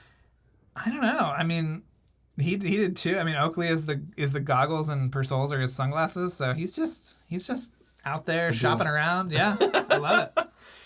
Variety reports on December 2nd, 2011, that a 6-minute prologue for The Dark Knight Rises will play in front of Ghost Protocol at IMAX theaters. So we saw the IMAX We did. presentation of this movie opening day. We went to like a matinee at like noon or something. Yeah. Very first day it came out at the Lincoln Square IMAX. Yep. The AMC in Lincoln Square, which is like I think one of the top 2 or 3 So biggest great. screens in the country. Yeah. And they showed The Dark Knight Rises prologue beforehand. And it was amazing. It is a really amazing sequence, even though you can't really understand a word, that, especially at that point, because then they Yes. they redubbed Bane's audio because Yeah. there were all these complaints, people couldn't understand what he was saying. It was, I kind of like that one more. It's a different cut of that scene too. Is it? Yeah. What was different about it? It was just cut a little bit different. Like if you find that footage on YouTube, watch it against the real stuff. Yeah. It's a little longer, I assume. I think it's a little longer. I really love that sequence. I wish I loved the eventual movie as much, but Right. you know, it was still a wonderful. It features the bad guy from Shanghai Nights. Oh yeah, who was that? What's his name? Aiden Gillen or something like that? Oh yeah, I like that you say the bad guy from Shanghai Nights and not Littlefinger from Game of Thrones. Yeah. The show that was on here for 10 years. Okay, Yep. so December 6th. This is around the same time, but this is the Hollywood Reporter, and they're talking about Tom Cruise's 2-day visit to India for the premiere of Ghost Protocol, which was held in an IMAX theater, of course. Cruise arrived in a motorcade of BMWs branded with the Ghost Protocol logo. He was greeted by screaming fans, with whom he spent almost 2 hours in between talking to the media. Brad Bird and Paula Patton were there as well. Anil Kapoor hosted an exclusive party at the Taj Mahal Palace Hotel. At the time, he was gearing up to do India's version of the TV show 24, in which he's supposed to play the Indian version of Jack Bauer. And yes, that did happen. And I think he was on the real 24 too at some point. He was as a Yeah. different character. Yeah, as a and different then character. he became the Indian Jack Bauer, yeah. And he's, of course, the awesome character they encounter in India, Right. who was in Who Wants to Be a Millionaire. Yes. Sorry. He was in the movie Slumdog Millionaire. Slumdog Millionaire, yes. Yeah, so that's So did awesome. that took place a day before? See, Yeah. all my research was saying Dubai was first, but it was India. It's weird. It's like it's bizarre. Maybe it was the same time. I don't even know. Ghost Protocol also played at the Dubai Film Festival on December 7th, which Cruise, Bird, Patton, Pegg, and Kapoor attended as well. They also called this the world premiere, and I'm not sure why. But after the screening, there was an after party at the beach that ran until the early hours. There were fireworks, and this is just another awesome Mission Impossible premiere that we didn't attend. We're Both in India and in Dubai. We're going to the next one for sure. We have to be. But yeah, did you see those pictures I sent you? No. Maybe I didn't send them. Oh wait, yes you did. Yeah, from Yeah. the premiere. Yeah, Yes. the one at Dubai Film Festival. Yes. Because there are multiple world premieres apparently Yes. for this movie. So December 21st, 2011. So this is after it's already been in theaters as the... Well, I don't know if this is the day. This is just it was reported in Variety. Variety did a whole report. Okay. Variety on December 21st, 2011 said that, they had the New York premiere, and they said that it may have had the biggest red carpet plastic tent ever. Quote, the Versailles-sized behemoth outside the Ziegfeld extended into a lane on West 54th Street to include 3 rows of bleachers for fans so they could be stationed opposite the press. Cruise, as is now his tradition, posed for pics with those worshippers and signed their poster sheets. It's weird that the Variety is saying poster sheets, but the movie started 75 minutes late and was followed by a multi-tiered buffet party at nearby MoMA. Again, I think we were in New York on that day. We were not invited. I get it that we couldn't go all the way to Dubai. We couldn't go to India. But New York isn't that big of a stretch. I mean, your parents live pretty close to that. I feel like we could have Gone there. it. Yeah. I know. You know, it's sad to think of I assume that they showed the movie at the Ziegfeld as the New York premiere. And now the Ziegfeld is gone. It's gone. It's closed. I think it's still there. I think the marquee or whatever is still there. I heard that the Safdie brothers were interviewing, or Paul Thomas Anderson was interviewing the Safdie brothers, I think on the DGA podcast, and they were talking about the Ziegfeld, and they said that it's still there, but it's just it's not a theater anymore. It's not being used. I saw 3 there. You saw 3 what? Oh, you saw I saw MI3? MI3, yeah. I hate you. Yeah, I saw MI3 there. It was great. Wow. The last movie I saw there was The Master. They had the premiere for The Master in New York, and I went there. 70 millimeter. Beautiful. Wow. Yeah, wonderful. I think the last thing I saw there maybe was Che. the Steven Soderbergh. I saw Shay there too. He did the Roadshow presentation of Shay, and that was the movie that like broke Soderbergh's heart and was like, I'm not going to make those kind of movies anymore. I'm just going to make fun stuff. Which I'm totally behind. Yeah. But it was a great theater. Yeah, sad. Anyway, on the red carpet, the actors talked about their own personal impossible missions. Cruise said, "Just making movies. It's a dream come true, something I never thought I'd get to do." Jeremy Renner said, "I don't think anything's impossible. There are things that are difficult to manage, like the amazing opportunity that's come my way, but it's fun." Simon Pegg said, "This red carpet to a degree.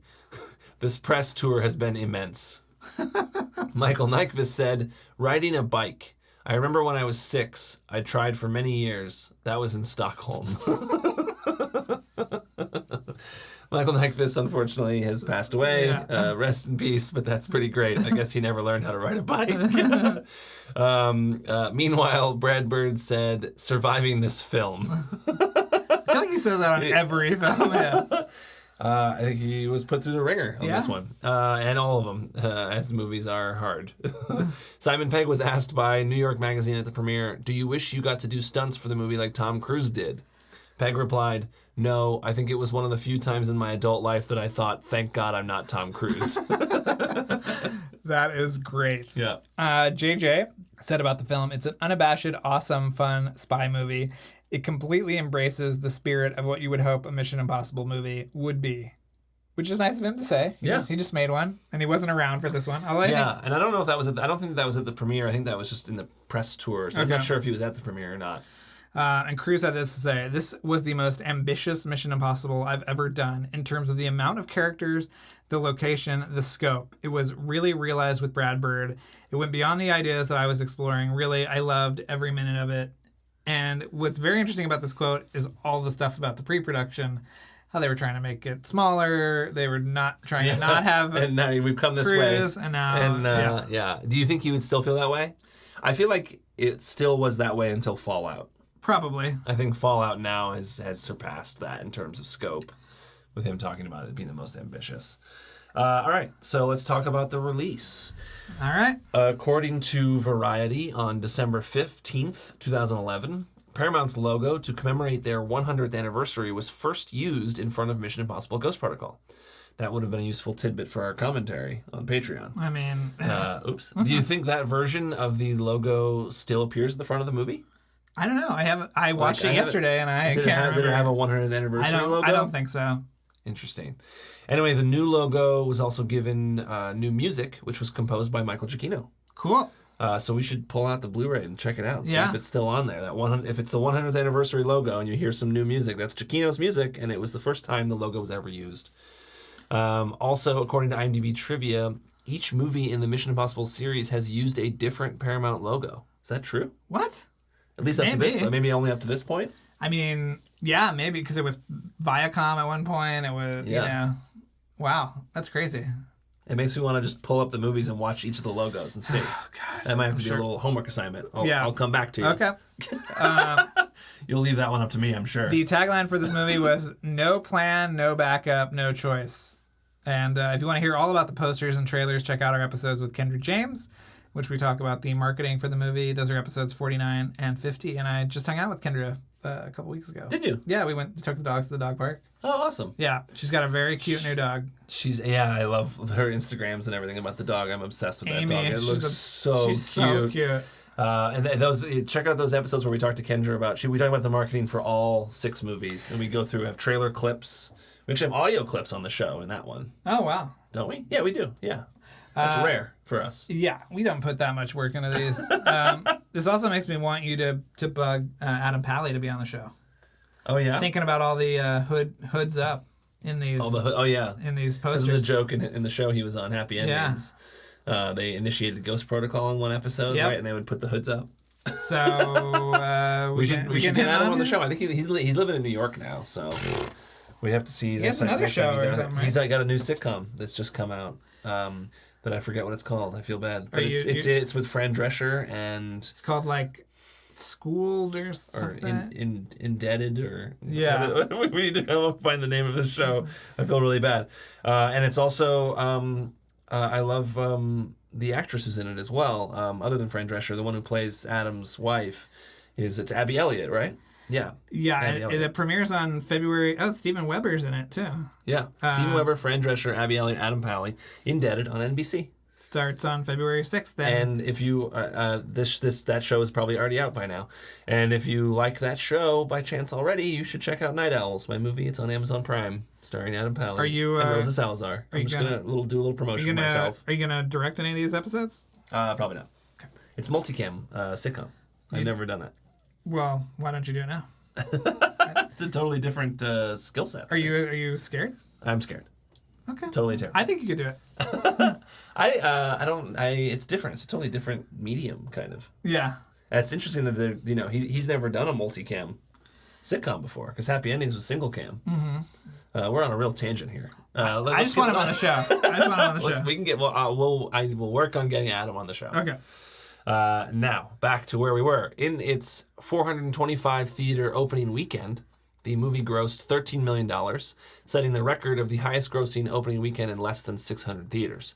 That was for the exclusive 5-day opening weekend that was in IMAX theaters only. Figuring out the numbers on this was tough. Yeah.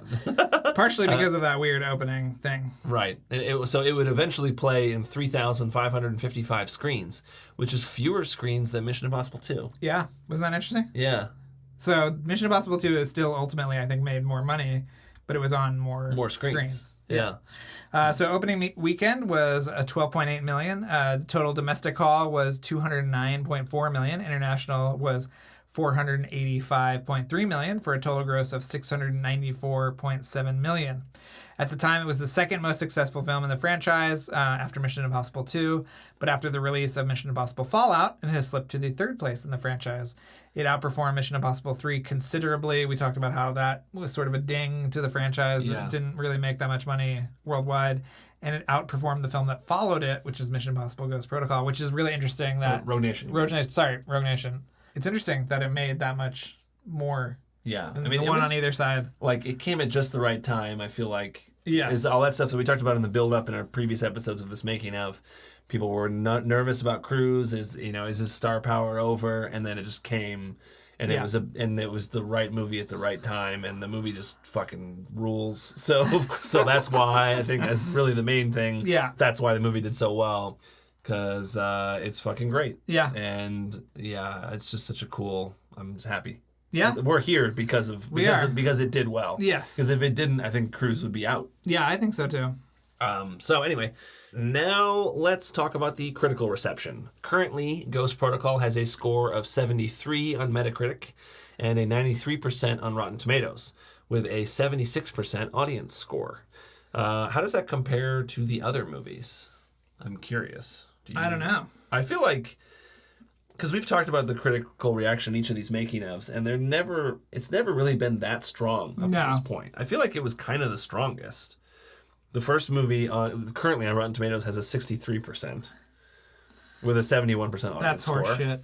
The second movie has a 57% critics thing with 43% audience And score. it's the most successful one. Well, until when I dug up and looked at reviews and stuff of the second movie, it was like mostly people were saying good things about the movie at the time. Right. Now Rotten Tomatoes, I'm sure, encounters a lot of newer reviews people are posting on websites and stuff. At the time, the movie people were like, oh, it's a breath of fresh air. And it was like very much of its time, people were liking it. Stupid. Come on, we like MI2. We like it. We don't love it. Mission Impossible 3 has a 70% on Rotten Tomatoes and a 69% audience score. So this being a 93% on Rotten Tomatoes was significantly higher. And the audience score was higher too. But I don't really love Rotten Tomatoes.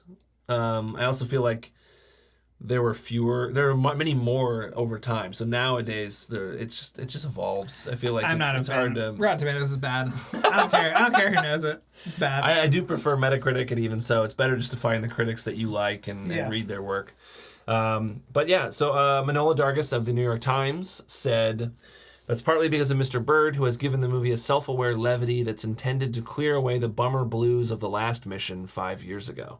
So she thinks it was a mistake in MI3 to saddle Ethan with a wife, and thought the torture scenes made that movie too oppressively dark. She also has this sentence about Ghost Protocol, which is so profoundly wrong. It was also partly shot in IMAX, which really doesn't enhance anything. What? What? Manola. She likes the movie but doesn't love it. I usually love Manola, and I love her writings usually. Yeah. But you can't see eye to eye 100% with every critic and what you like. And sorry, Manola, but you're dead wrong. So Owen Gleiberman loved it. He was at Entertainment Weekly. He wrote a rave, and then it wound up on his top 10 for 2011. I think the top 10 list came out before his review even. And so his top 10 entry read, "Exciting and amazing at the same time. In his debut as a live-action filmmaker, the animation wizard Brad Bird creates scenes so audacious, a break-in at the Kremlin staged like a magic trick. How the hell did they film that? Crawl across the tallest building in the world. A nuclear countdown that redefines down to the minute, that they get you moving around in your seat and laughing at your own susceptibility. Tom Cruise, in his fourth turn as IMF agent Ethan Hunt, has a pulsating presence, a dynamic mind-body fusion. This is not only the best entry in the Mission Impossible series, but the most vibrant thriller since the Bourne films and Casino Royale. In an action ride culture that offers so much fake adrenaline, it's cathartic to encounter the real thing." Wow. I love it. I love that review. Yeah. I'm not as always on the same page though in Gleiberman, but holy cow, that's a great review. I actually love the way he talks about the mind-body fusion of Cruise and like how it was like just the perfect. I mean, it really was just like he perfectly embodied Ethan Hunt in just the right way, at just the right time in his career, and this movie just rules. The movie also appeared on the top 10 list of the Oregonian's Mike Russell at number 10. The playlists at the time, Drew Taylor. You had it at number 7. It would have been back then. It probably would have been number 1. I don't even remember what came out that year, but I'm curious to revisit your lists. I think my list was good, but I want to go back and look at that. So you had it number 7. Okay. All right. You know why? I think is I'd already written most of my list, and that came in so late that I had to slot it in. Mm-hmm. I remember I deleted Rango was the casualty of that one. So yeah. Oh, okay. Yeah. And then also Slash Films' David Chen had it at number 7. David Chen is a big fan of the Mission Impossible series. We have seen on Twitter. He talks a lot about it. We should try to get him on the show at some point. Sure. Do you know him at all? I don't, but I know Peter at Slash Films, so I could probably. Is David Chen? He's based in like Seattle or something. Yeah, right? but he's down here a lot. All right, so not everyone loved the movie. Richard Corliss from Time said, "Mission Impossible Ghost Protocol is no Fast Five." Come on, fucking Richard Corliss. And Bird's knowing verve can't camouflage the downtime between action scenes. Yes, all right, when Richard I think Corliss. about this movie, I think about all the downtime. Yeah.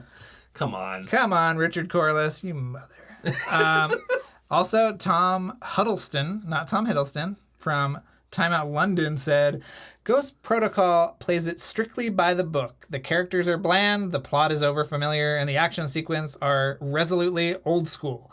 But animator Bird relishes the chance to play with real people. The central suspense sequence in which Hunt scales Dubai's Burj Khalifa one-handed is dizzyingly effective, particularly in IMAX, and the pace rarely slows." All right. So it's like people are like kind of like meh, but some of them liked it. I don't know if this movie came out, I feel like critics have. The movie business has changed in the last 10 years. Correct. Would you agree? I agree. Yes, as someone who has to watch all of them. I think critics have adjusted as well because this was like a popcorn movie at the time. And now it's like all popcorn movies. Yes. Like the movies like Michael Clayton or something don't come out as like a big studio movie anymore. They're more like smaller things that you have to seek out, like Parasite. Right. And I think nowadays critics are kinder to popcorn movies that are fucking great like this. I feel like if this movie came out today, these critics would be not nitpicking as much. They'd be like, "This fucking's great." This movie's I mean, great. I don't know. I mean, even at the time, I felt like it was an outlier and a cut above. But yeah, you and I left that theater and we were like so ridiculously jazzed. Yeah. And then we had didn't we go to there was a Brad Bird Q&A at Lincoln Center. Yes. Later that day where he was showing clips from his career and talking about it, which was amazing. Yeah. That was a great day. Just and I think all Brad Bird all the time. I think that was also the day that afterwards we went up to him and you said to him, you've had this theory for years about Ratatouille. Right. And what Ratatouille is actually about. Yes. That there's a subtext to Ratatouille. Yeah. And that it's all actually about what happened with Disney. Yes. With, is it Michael Eisner? And what he was doing with the direct-to-video sequels yeah. is the same thing as Ian Holmes' chef packaging all the chef's food Yes. and microwave stuff. And it was like, it's all like a thinly veiled thing. And the what is it, Linguini? He is... he's Roy. He's Roy Disney. Yeah. Who is family legacy, but doesn't really have the same creative chops. Yes. And that the Remy is Pixar. Pixar in some way. Anyway, so... Amazing thing. You brought it up to Brad Bird that day. Yes. And he was like, well, I wouldn't want anyone to read into my movie. It was a bit thinly veiled. He seemed like he was saying... And earlier that morning, I did an interview with him in your parents' living room on the phone. That's right, yes. Yeah. That was quite a day. It was a good day. Yeah, it was a really fun day. Wow. And now we're here doing this podcast. Yeah. Anyway, in general, though, it seems like up to this point, though, it seems like this movie was the best critical reaction of the movies. And now I think this has been surpassed probably by maybe Rogue Nation, but definitely Fallout. Yeah. Fallout, I think, is universally loved by everybody. But I do think that if Fallout came out like 20 years ago, critics would have been snootier about it.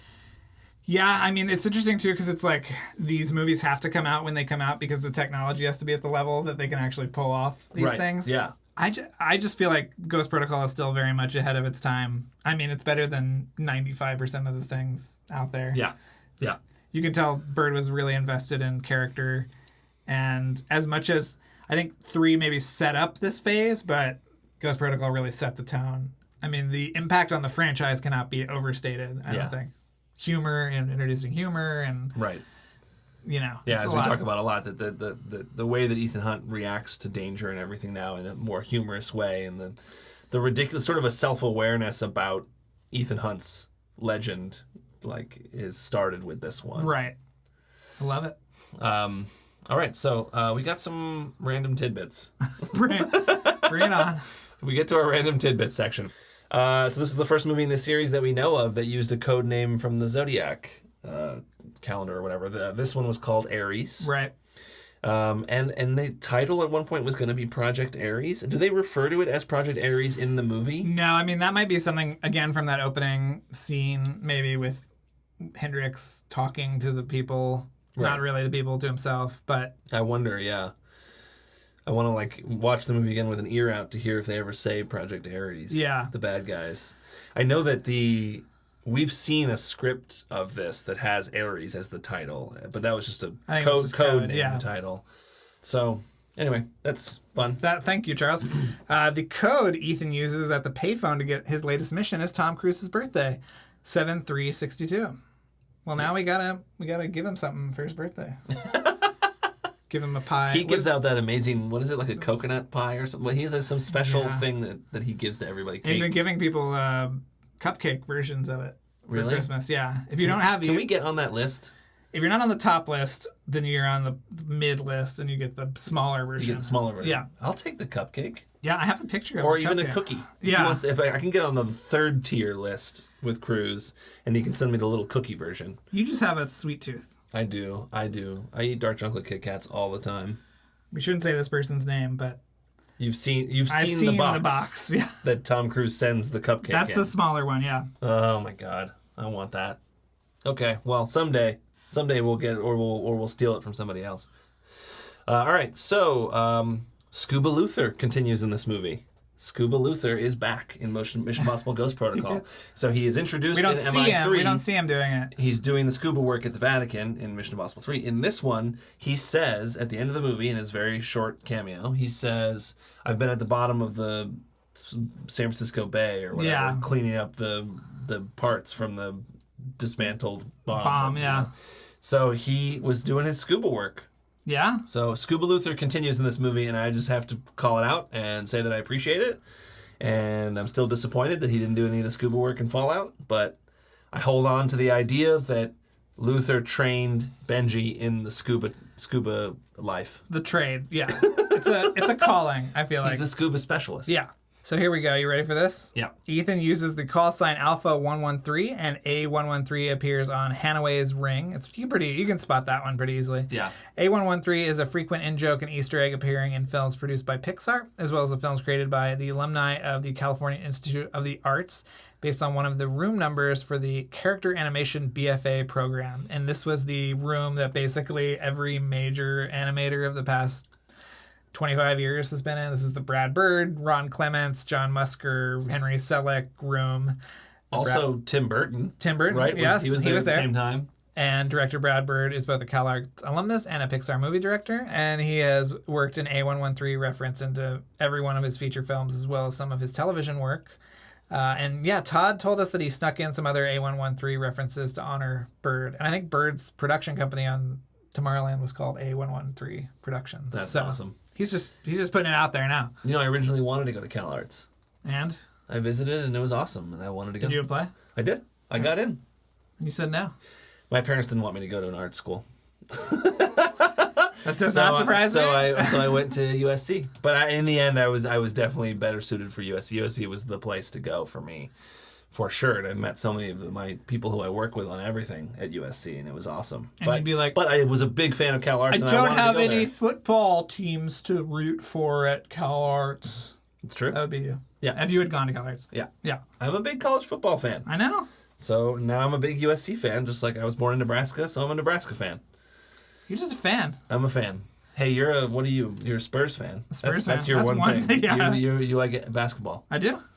How are the Spurs this year? Not great.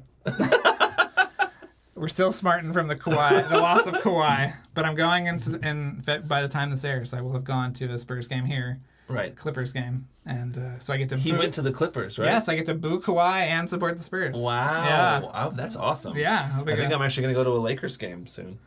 They're so expensive now. It's I know, all-stars. but we've got the in. My writing partner and I worked on a project relating to the Lakers.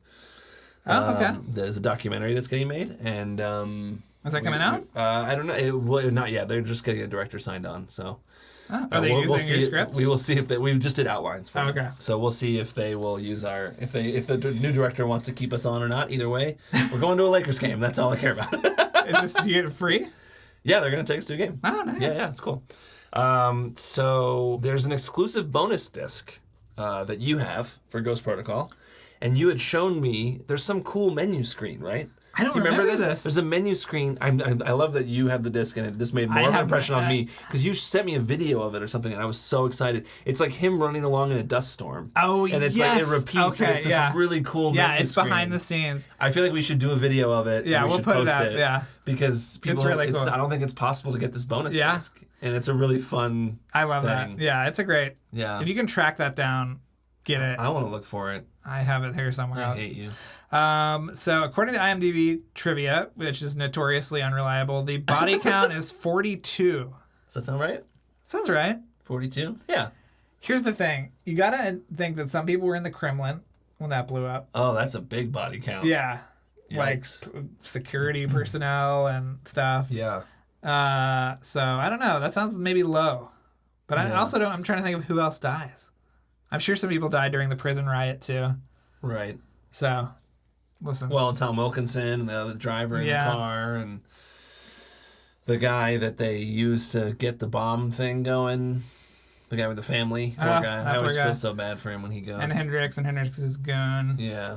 Yeah, I guess that sounds pretty good. Yeah. I'd love to see a roundup of the whole series. What is the body count in each movie? Yeah, I think two. Two is the. I'm sure 2 has the most. Yeah. This is you. All right, so from that older interview you had with Bird, I think it was with Movie Phone. You brought up that you have a Mission Impossible podcast. This is before we interviewed him. Yes. And he said about the movie, that was a deep dive, that one. It was being thrown into the deep end for my first live action film. It wasn't like my dinner with Andre. I love that. And then you brought up how he's been talking about how he wanted to do 6 things with his Mission Impossible movie, but only got to do 5. And you ask him specifically what was the 6th thing. And we've brought this up on the show a lot. And I wanted to bring this quote up because he gives a little hint. He says, "Oh, I always get asked that. I'm not going to tell you because I like the idea so much I might use it in something else. It wasn't that they didn't want to do it, there was just no place for it. I thought there would be a place for it. I will say it also took place in a bathroom. They didn't do what I wanted to do, but it did take place in a bathroom. Interesting. So this some kind bathroom fight some kind or of something. Spy thing, or a bathroom fight like Fallout, or I don't know what, but. So I was keeping track of Brad Bird's hats. I knew you would love this. Great segue. I knew you would love this. Segue. Well, this is something I feel like you would appreciate. Yes, because we have the 4 dots. We have the 4 dots. Yeah. Thank you to Seth Worley who gave us that hat. Yes. We cherish that hat. We cherished. Neither of us is wearing it. No, but we want to get a nice glass case for it. Put it up in the with a spotlight. Yeah, of course. It'll be temperature control. So you tracked his hats through the production. I did. Okay. So first one is the Pixar hat with the eye, in Pixar being the Incredibles eye, which I have the follow up to that hat with the 2 eyes. The double eye. Yeah. Incredibles 2. Yeah. So CalArts hat. So if only you had gone, you would really know this hat pretty well. A Panavision hat. Okay. Which he wears a lot during the. It's funny because you can look to like when he's shooting. It'll be different hats. He started out with the Pixar hat. It goes on. Is he always wearing a hat? Is there any time that he's not wearing a hat? Yeah, there's times. I mean, he did not wear a hat on the Burj because it would have gotten sucked off and it would have landed several. Well, I saw him wearing a helmet in some scenes too, like when they're shooting the parking garage, the automated parking garage. Everyone was wearing a helmet. Yeah. And then the MI 4 dots logo, which is that we love. That's an amazing logo. I love that hat. And it's got a little bad robot. We might be talking to the guy who designed that logo, right? Really? Weren't we communicating with him? The guy who designed which logo? The MI 4 dots logo. Oh, I don't know. Did you talk to him? I thought it was on Twitter or something. Oh, go look in your inbox. Okay, we need to look at that. Yeah, and it's got a little bad robot on the back of the hat too. Oh, nice. Yeah. We cherish that thing. We do.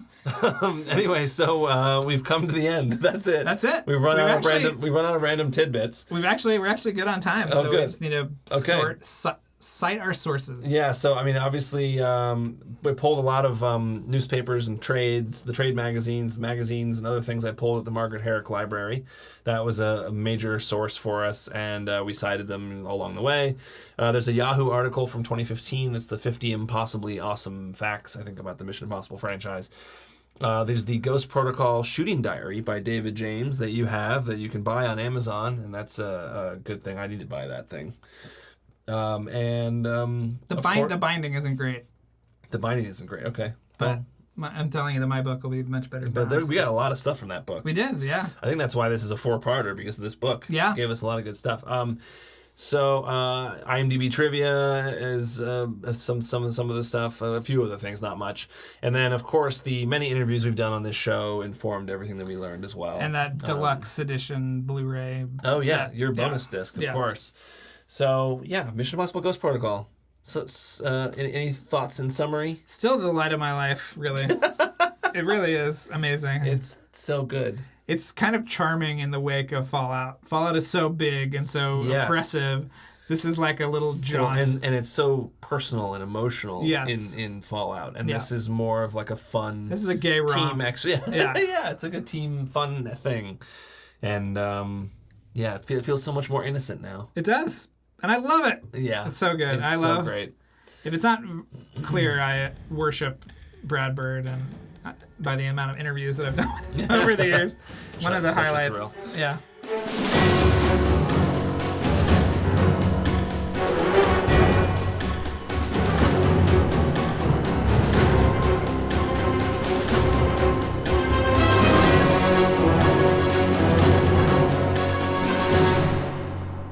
We are back, and that was it. That was the making of Ghost Protocol. There's nothing more to talk about. Just kidding. Since then, we've done like probably dozens of episodes about Ghost Protocol with all the key personnel. We highly suggest you look those up if you are, in the mood for more Mission Impossible Ghost Protocol. We have talked to, amongst others, Ellsworth we've talked to. We just talked to Chris Peck. Ellsworth is great. That's one of our best. Chris Peck, of course, was recent.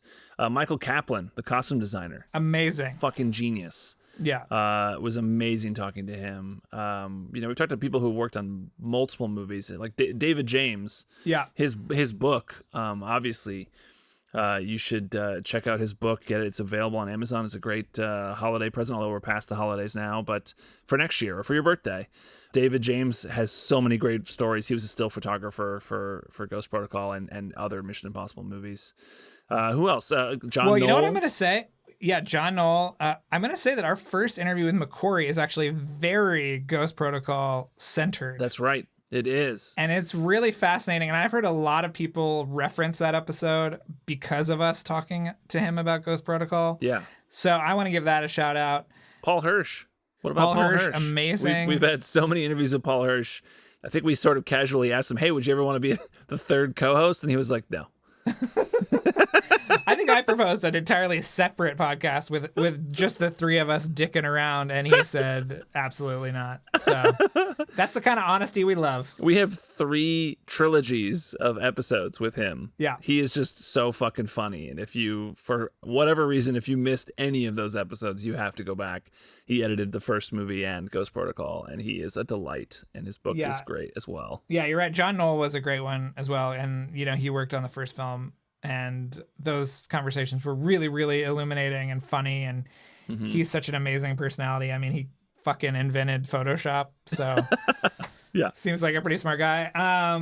Yeah, we've talked to so many amazing people. I mean, we still have episodes to go in our Ghost Protocol retrospective, but we have plenty of back catalog stuff that you can dig through. So please do that if you're feeling like it. Yeah. What else, Charles? You got some shout outs to give? Yeah, I want to give a special thank you to Jacob Ballard and Eddie Santos. Thank you, Jacob and Eddie, for making this episode possible. And also want to credit our music composer, Kevin Blumenfeld, and our editor and mixer, Luke Burson. The show would not be possible without them as well. And I'll thank you, Drew, for being such a great co-host. Charles, I want to thank you, and I want to thank our listeners. And I want to encourage them to follow us on social media if they don't, at LightTheFuse-Pod. Yep. And like, subscribe, rate, and review wherever you're listening to this podcast. Yeah. And happy holidays, everybody.